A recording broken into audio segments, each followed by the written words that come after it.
I guess it is 6. Should we call the meeting to order with the Pledge of Allegiance? I pledge allegiance to the flag of the United States of America and to the republic for which it stands, one nation, under God, indivisible, with liberty and justice for all. All right, so you can understand me here. First thing is our activity reports, and another quiet week for me, so I'll pass the baton off to Councilmember LeBeau. I have nothing to report. Councilmember Hertzberg? Nothing. Councilmember Rinke? We had EDAP and a nice, we're making progress in policies and procedures again. A meeting tomorrow, I understand, too, right? Oh, yes. All right, Len was begging for it. Yeah. Oh, yeah. Councilmember Gilmore? I'd be like the EDAP and the policy and procedures. Okay, all right, thank you. We do have some department head reports here, and I feel like Oprah, where Ron gets a report, and Belinda gets a report, and Paul gets a report, and Bill gets a report. So, Ron? All right, thank you. First of all, the park board is still working on the park comp plan. If anybody has any ideas or items that they want us to look at, please bring them forward. The safety committee had met, and there's still drivers apparently going through the stop sign at 55 and Business 23. So if you look at the packet under informational, there's a letter enclosed in there addressing that to MnDOT, requesting that they put the stop sign with the flashing LEDs on to try and lessen it. We will also be conducting sidewalk inspections in the next several weeks, so if anybody does know of any defections in there, please give me a call or drop a note here, send me an email, text. And then also we just did, if you also look in your update packet, you get the results from our lead and copper sampling in, and we did pass that. And if our results, they go by the 90th percentile, not an average, and our 90th percentile was 7. The 90th percentile meaning if there's 10 samples taken, we take whatever that 9th one is, that's the one that's used.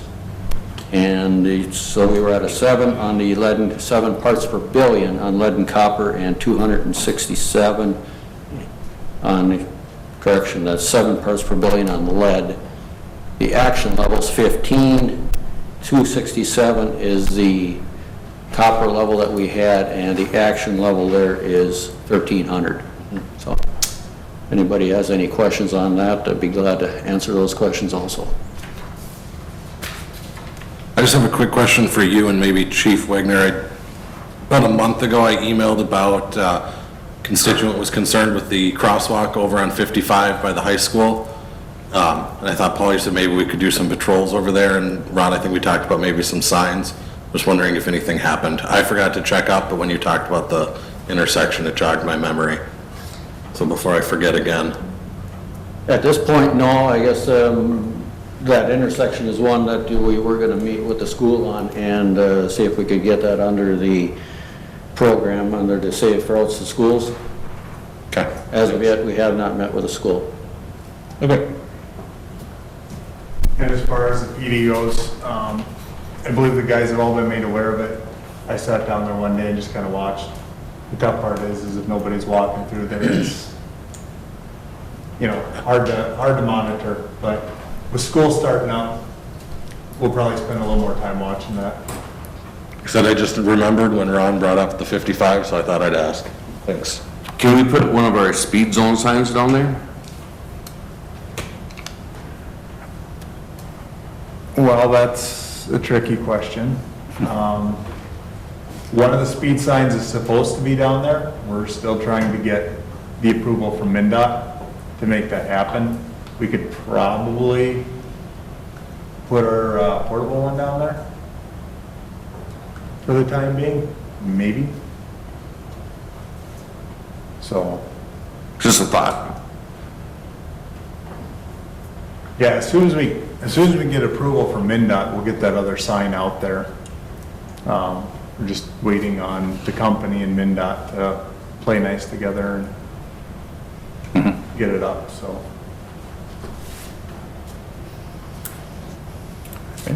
that it, Ron?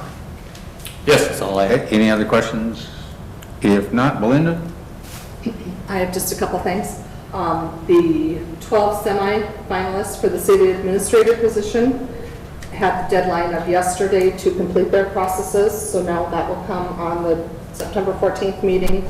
Liza will be here for the council to narrow that down to the finalists. COVID money through the county, the grant process.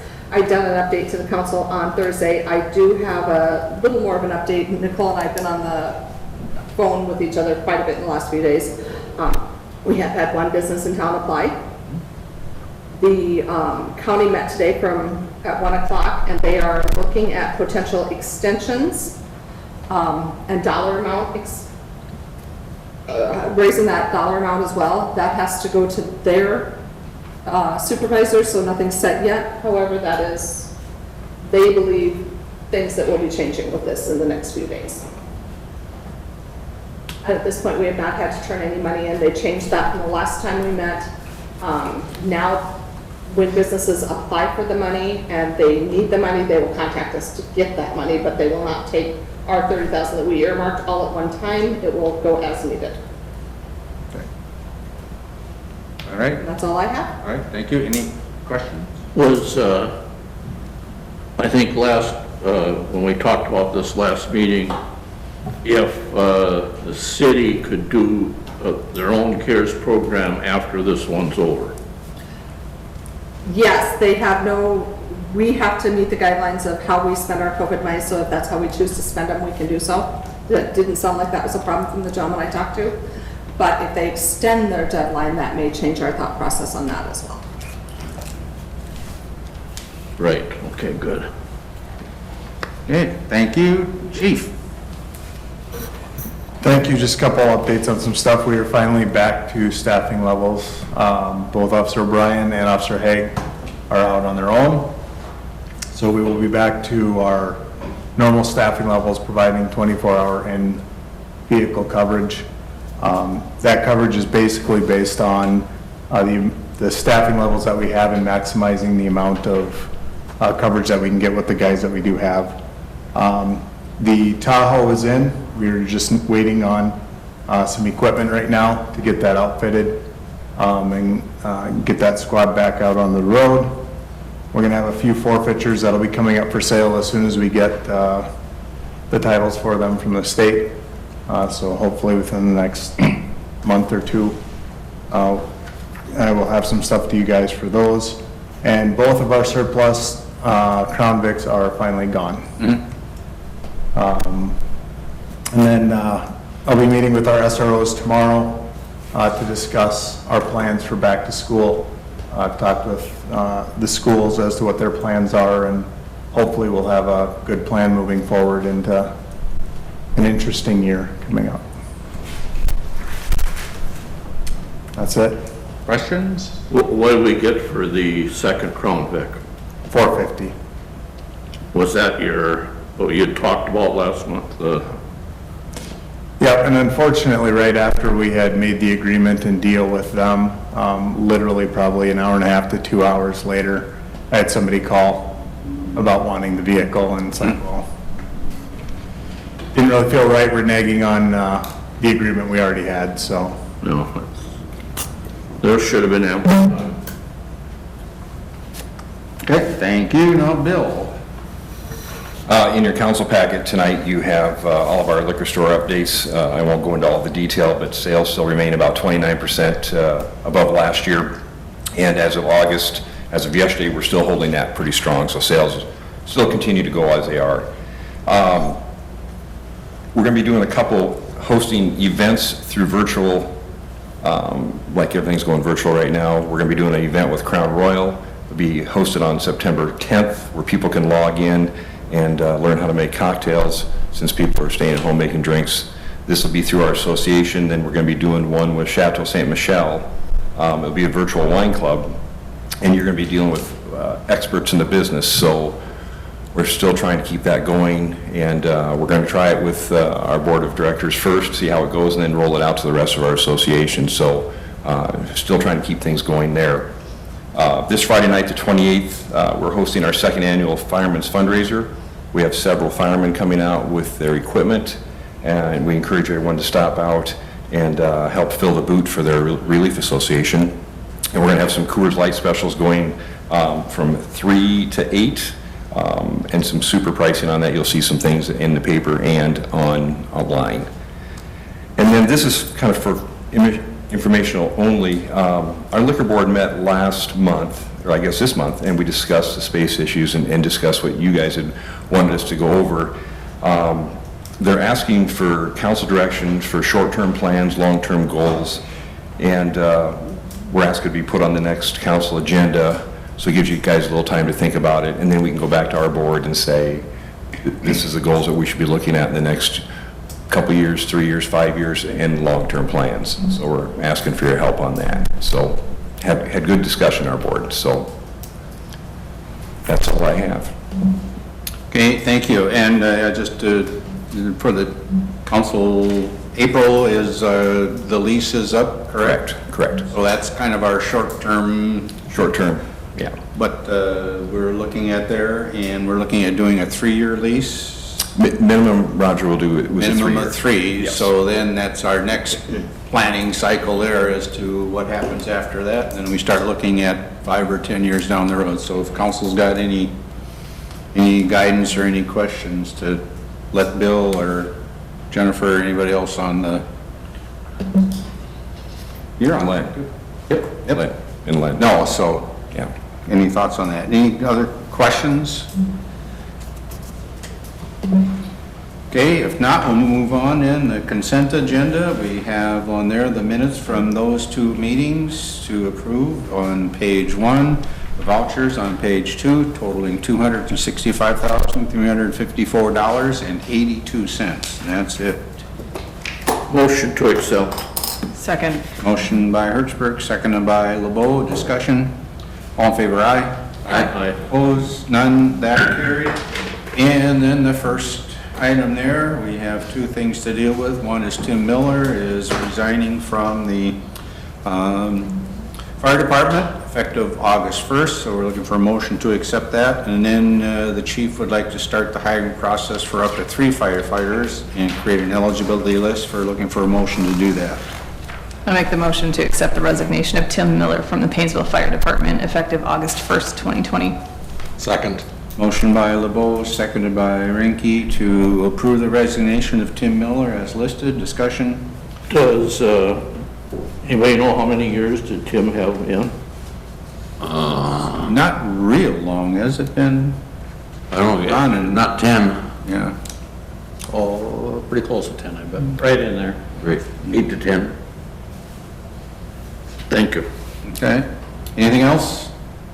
All in favor, aye? Aye. Opposed? None? That carried.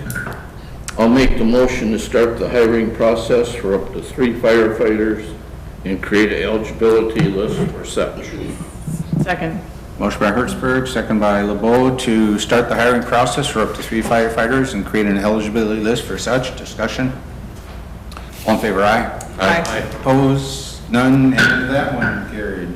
And the next one here, we have the airport CIP coming through the airport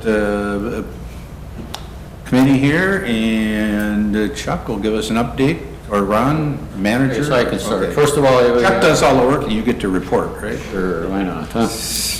First of all, we do have the lease on Hangar 6 there, so currently we are 100% full.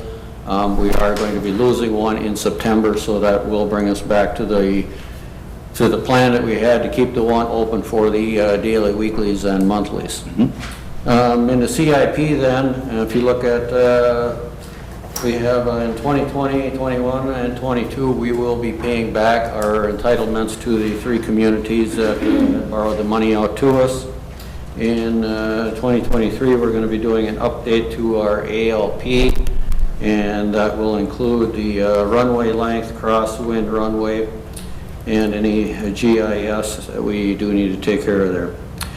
If you do look also at 2020, the airport board had looked at a private hangar. Currently, there is one for sale out there, and if We did look at it for leasing it out as an FBO, or if we could get a mechanic in there. This partially, it will not be federally entitled, but there is very likely it will be on the state side. So we do need to put it in here. That is the first step. It does not commit us to doing anything, but if we do want to look at it, we do have to have it in here. So, Chuck, anything else to add? No, I think that covers it well. I'll move to approve the airport capital improvement plan. Second. Motion by Rinky, seconded by LeBeau to approve the airport CIP. Discussion? All in favor, aye? Aye. Opposed, none, that carried. I'll make the motion. To approve the T-hanger lease between the city of Painesville and Ross Peterson. Second. Motion by Gilmore, seconded by Hertzberg to approve the T-hanger lease between the city of Painesville and Ross Peterson. Discussion? All in favor, aye? Aye. Opposed, none, that carried. All right, so far so good. On to certifying the past due garbage, water and sewer, et cetera, bills there on page 17. And we are looking to set a public hearing for 6:30 PM Monday, October 26th. I'll make the motion to set the public hearing for 6:30 PM on Monday, October 26, 2020, for the purpose of certifying past due garbage, water and sewer, snow removal and mowing bills to the county. Second. Motion by LeBeau, seconded by Hertzberg to set that public hearing for Monday, October 26, 6:30 PM here at City Hall. Discussion? All in favor, aye? Aye. Opposed, none, that carried.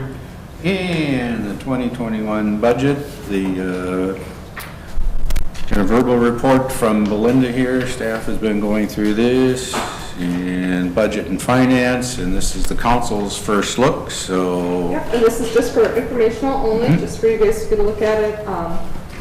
The cover sheet on this shows that budget and finance is recommended going in at a 16% preliminary increase.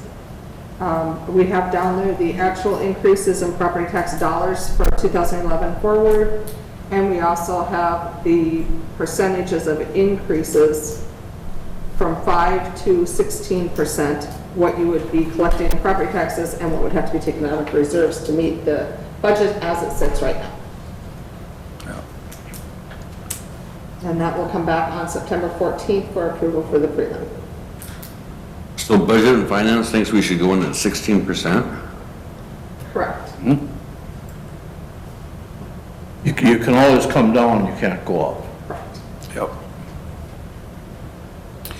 And it's a long process to go through with the preliminary so that the county auditor can get those figures out and then for people to take a look at, and then come December, the final. So there is time to look and come up with any changes. Also at our September 14th, if we could get that letter where all these other cities and what they're going in to give us something to compare to, and Yeah. it might And not, that's not what they're going in at. It just shows, it's a survey that was done back, I want to say it was like the end of last year. Handful of cities, and I did find that okay. where we rate comparably to them, and we had the lowest property tax of any of the cities that were in that survey. Those Water bills, we were about in the middle. out in the middle there, those property tax numbers are available on the League of Minnesota Cities website. They list all the cities in the state. It would even be good to have our neighboring 8-10 cities, from Litchfield, Melrose, Sauk Center, Cold Spring. Okay, well, it's informational only. Any other comments? Thanks for everybody working on that so far. Then on the reason everybody's here tonight, the gallery. We have a rezoning request from MKI Enterprises, and this has gone through planning. They have had a public hearing and recommend approval, and this is for the lot just down to the east of Napa, which is currently a residence, and looking to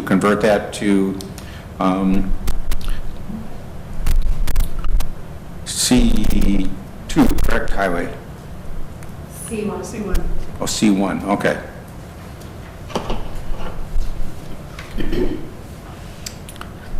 I'll make the motion to approve Resolution 2020-16 regarding the request for rezoning. I'll second that. Motion by LeBeau, seconded by Gilmore to approve Resolution 2020-16 regarding request for rezoning. Any questions? Nothing from legal or whatever, obviously? I did have two people call, one was prior to the public hearing, and that person was just seeking out what was unplanned, what they were going to do with the building. And then I did have one call today, and he regretted that he was not able to make the public hearing, but was in sole favor of making that a commercial property. It was kind of a little bit with the birdhouse business that he had going there, which is fine. We could put birdhouses out there again, I mean. Oh, yeah, yeah.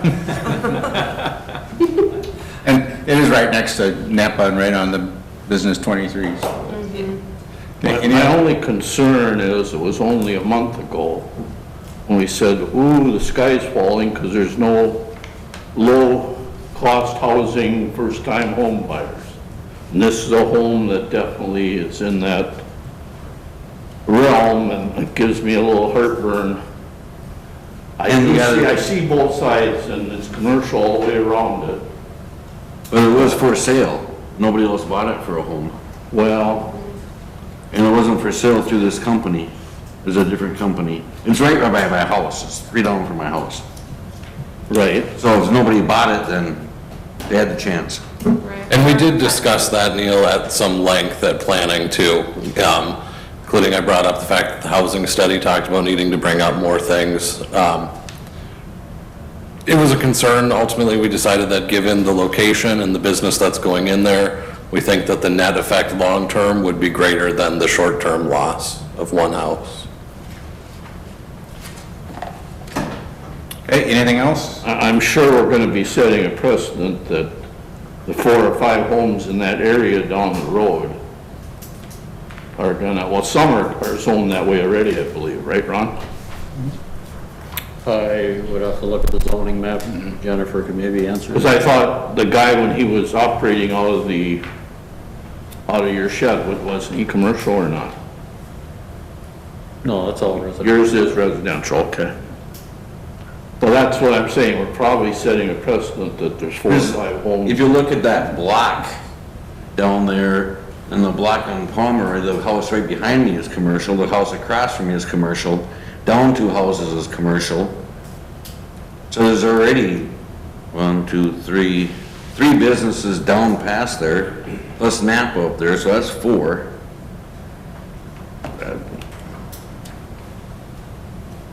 No, understood. Anything else? All in favor, aye? Aye. Opposed? None? That carried? Thank you. All right, Thank you very much. thank you.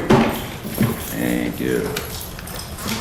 Okay, then on to, there they all go. On to item F, the deed loan applications on page 90, recommendation for changes to those. I have, when I was reading this, page 93, 93, all right.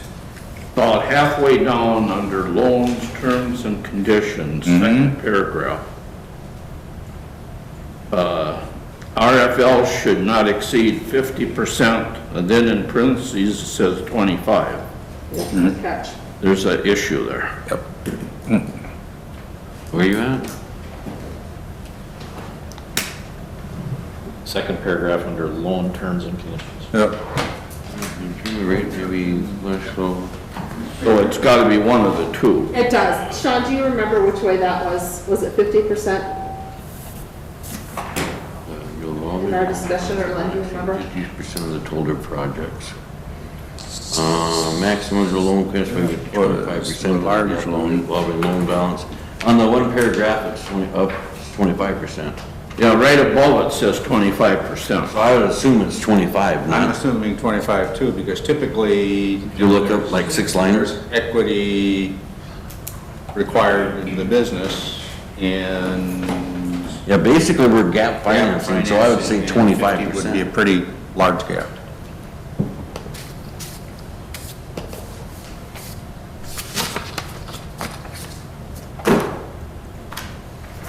Sean's doing a little research.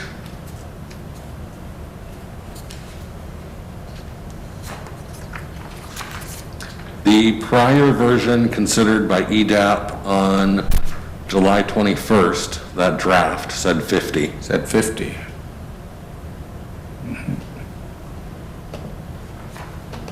On both lines, both paragraphs? Yep, says, it's same in the small fund too, 50 written in number. Wonder why did the gap? The existing one is 50. According to the current application that we're amending, it's 50. I don't recall specifically addressing that point at the EDAP meeting, but I would think the intent would be to keep it the way it is now. I thought we were just changing the process, not... There was a few things that were changed, and I know Chris Stanley had commented on this one. In other words, about the equipment.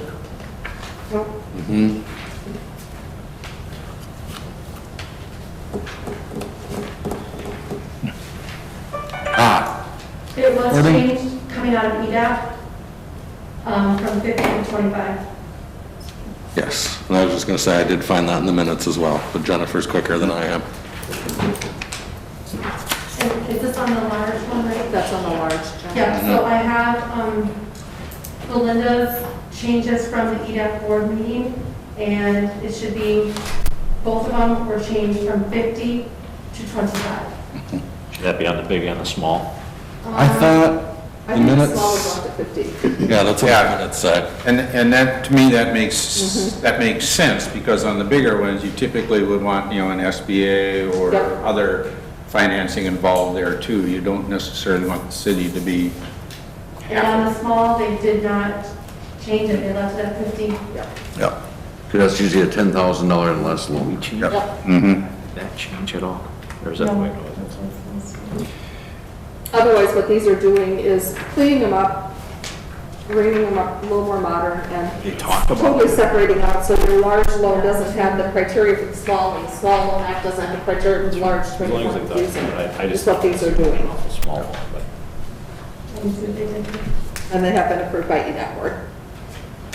Well, then I would move to approve the large revolving loan fund and small revolving loan fund applications, subject to correcting the typo in the large fund to 50%. Second. So subject to changing the amount in the large fund. 25. 25, okay. Excuse me. Yeah. Yes. You had me going for a minute there, okay. So we have a Sorry motion. about that. Yeah. We have a motion by Rinky, seconded by Gilmore to approve the large revolving loan fund and small revolving loan fund applications, subject to the amount changed in the large revolving loan fund to 50%, 25. or 25, yeah. We know what you're trying to say. Yes. Okay, 25% in the large, 50 remains in the small, correct? Yes. All right, we're understood. Any discussion, question? All in favor, aye? Aye. Opposed, none, that carried. All right, let's get rid of that one then. Sorry about that. That's fine. I'm glad I'm not the only one confused. Okay, then on to the AMPI expansion project on page 106. And down there, okay, and Chuck. Yeah, just to give an update on the MPI project. The project is substantially complete and the system is currently operational. Contractor, still are a few remaining punch list items for the contractor to complete, but it's getting close. As indicated in the letter, there is one issue. Since the system was put online, the pumping rate we're seeing from the lift station to the pretreatment building is lower than what we had planned. After looking at it and then now analyzing it, basically the head conditions are getting too high in the force main. Therefore, we've determined that a larger force main is needed. So we are in the works of having that replaced, and that will be done at absolute no cost, obviously, to the city or AMPI. So as stated, we just want to make sure the council's aware and know that it will be addressed. Just a question about the process of getting this fixed. Is that, will there be disruption to AMPI or? There won't be disruption to AMPI. The way the system's set up is AMPI's waste can actually go through the old system at the times when the new system is down. Okay. Unfortunate. Thank you for taking responsibility. Oh, by all means, we just, like I said, wanted to make sure Appreciate this that. council was aware and that it will be addressed, so. Okay, no action. Any other questions of Chuck? Okay, if not, that's it for business. We have the liquor store reports that are part of informational. You can read through the police department report, the notice from MediaCom on the EEO affirmative action obligations that they have, MnDOT signage request that Ron was referring to, the garbage reports from West Central Sanitation, the notice of the meeting there in Litchfield coming up on September 9th. That's in regards to downtown revital is the 9th, right, if I recall? And that is free, but they're asking for people to register so they can control the number that are in attendance. That's at the old Opera House. It's on the southeast side of downtown there, correct? So if anyone wants to go, you can let me know and I can make reservations for it once that wants to go. That's free, and it's about 2 hours from 2 to 4 on September 9th. Meeting schedule for September, October, and then the report that Ron referred to from in our update. So with that, we are adjourned. Now, Sean, you seem